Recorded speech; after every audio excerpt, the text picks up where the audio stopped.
Now we will move to statistical decision theory. First, we introduce the basic concept of the statistical decision theory. Statistical decision theory is a framework for inference for any formally defined decision-making problem. The elements of statistical decision theory are similar to those of theory of game.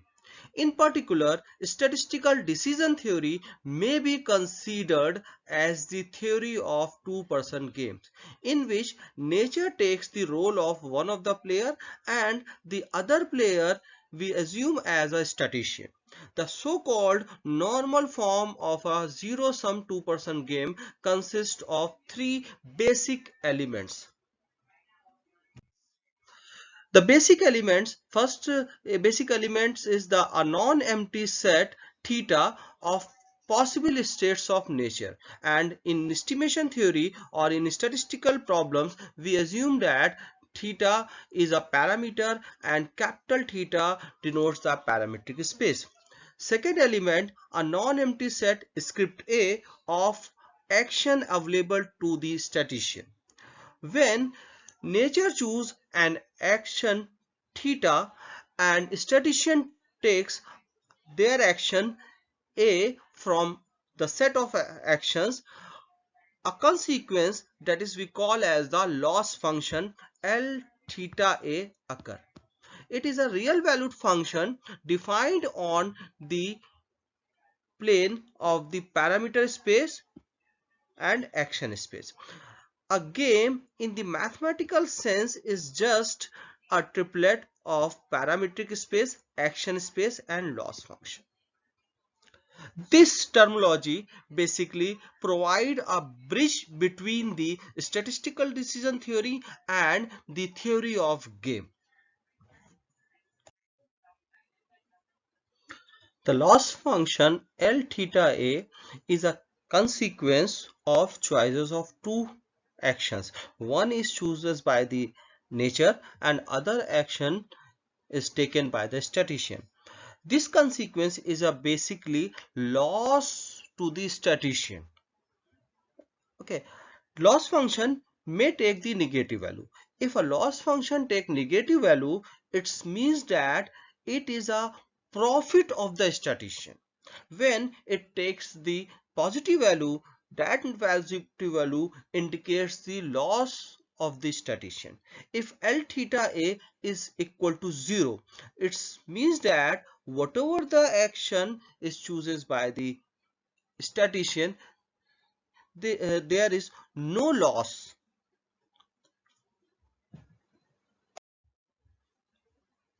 Consider example where we have two players. They simultaneously put up either one or two fingers. Player 1 wins if the sum of the digits showing is odd, and player 2 wins if the sum of the digits showing is even. The winner in all cases receives an amount in rupees which is a multiple of 1000 times the sum of the digits showing, this being paid by him by loser.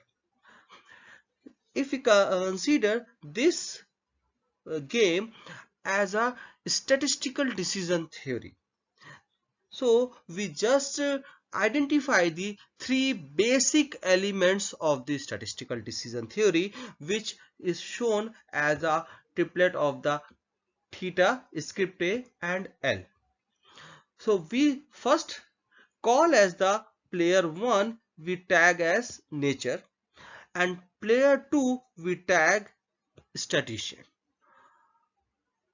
Nature can put two fingers, either one or two. It means that nature has choices of one or two. That is, our parametric space take only two values, 1 and 2. Similarly, statistician also has only two choices, either 1 or 2. That means our action space contains two values, 1 and 2.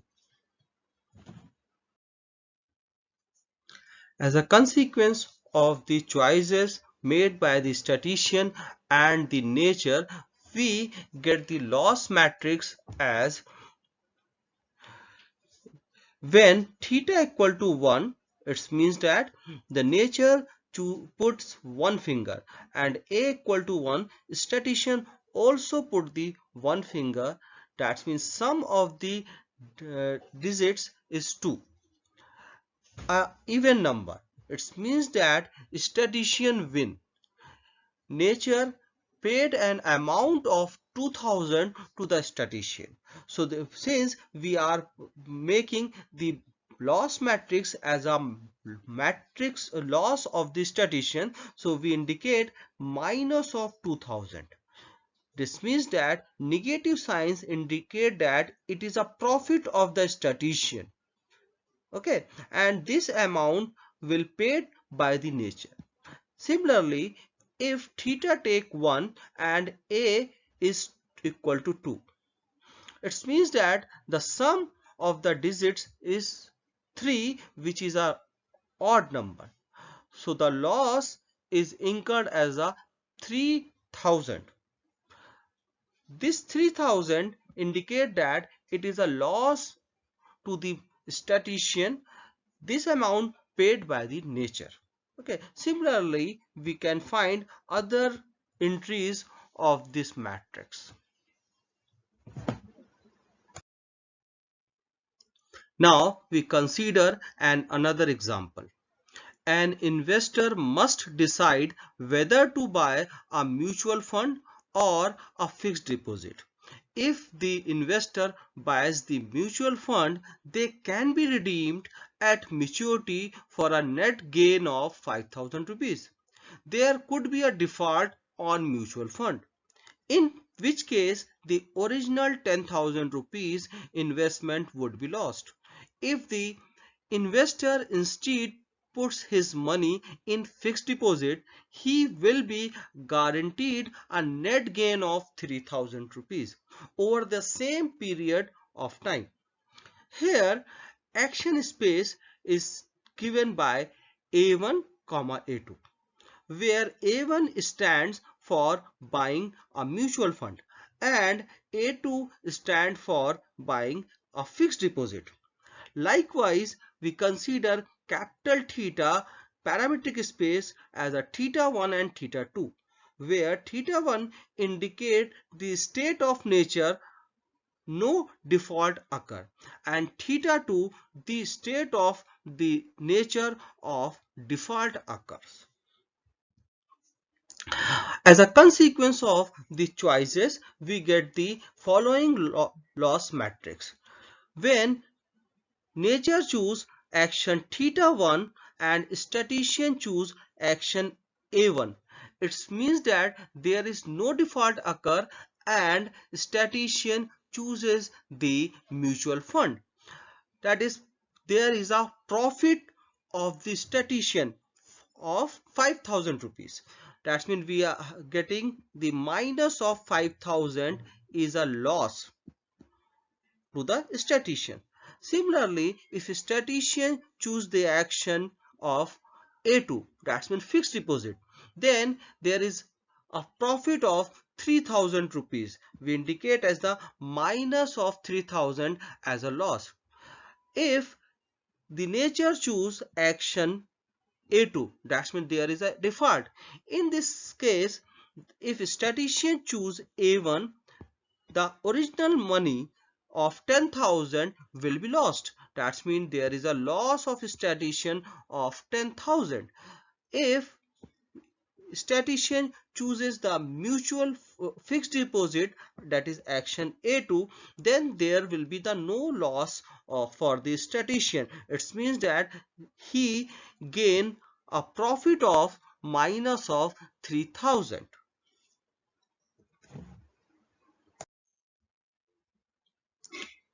Now we discuss about the no data problem.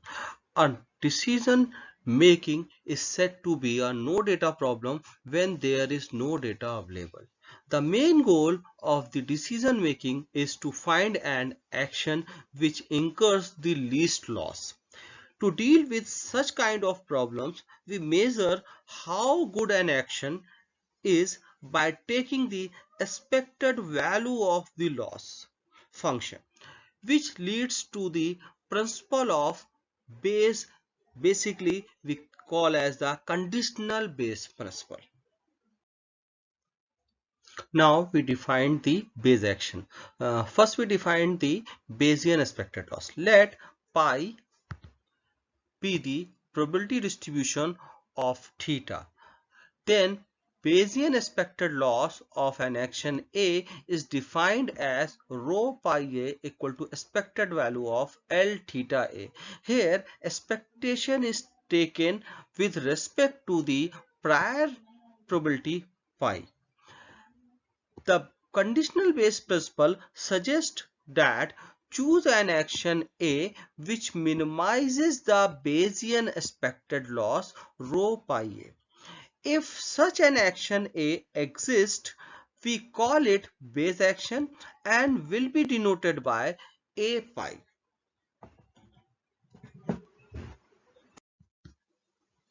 Now we consider an example to find the Bayes action.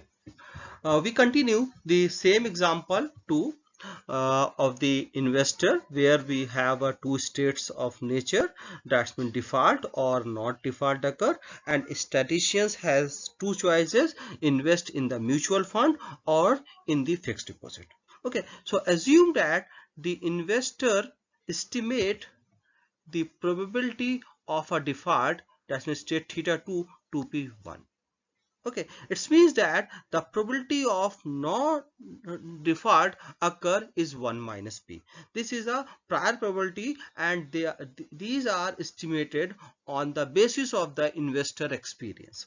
Then the Bayesian expected loss is given by rho p a1. That means for the action a1, this is expected value of L theta a1, which is same as L theta 1 a1 into probability of theta equal to theta 1, which is same as 1 minus p, plus L theta a2, that is L theta 2 a1, which is into probability of theta equal to theta 2, which is equal to p. Now from the loss matrix we pick the value of L theta 1 a1, which is equals to minus 5000 into 1 minus p, plus L theta 2 a1, which is plus of 10,000 into p.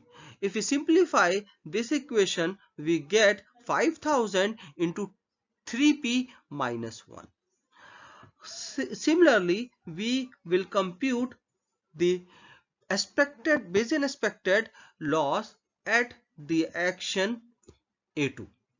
Okay, so expected L theta A2 can be written as L theta 1 A2 1 minus p plus L theta 2 A2 into p. We know that L theta 1 A2 is same as minus 3000 and L theta 2 A2 is also minus 3000. If we simplify, we are getting a number of minus 3000. Clearly, if we simplify, the rho p a1 is less than rho p a2. That means Bayesian expected loss for action A1 is lesser than the Bayesian expected loss for action A2.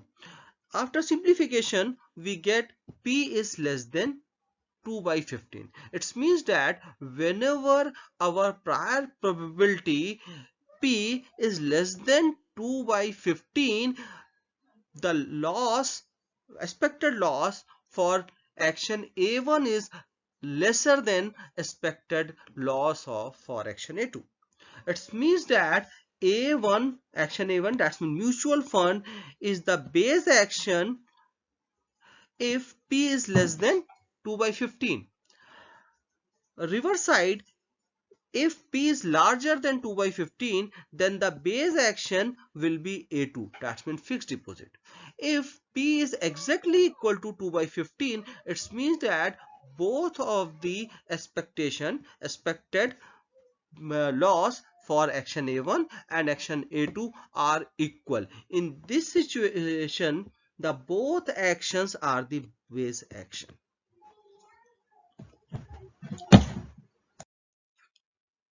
And another approach for finding the good action is minimax rule or minimax action. In this principle, we choose an action A which minimizes the supremum loss. That means supremum of L theta A. If such an action exists, we call it minimax action and it will be denoted by AM.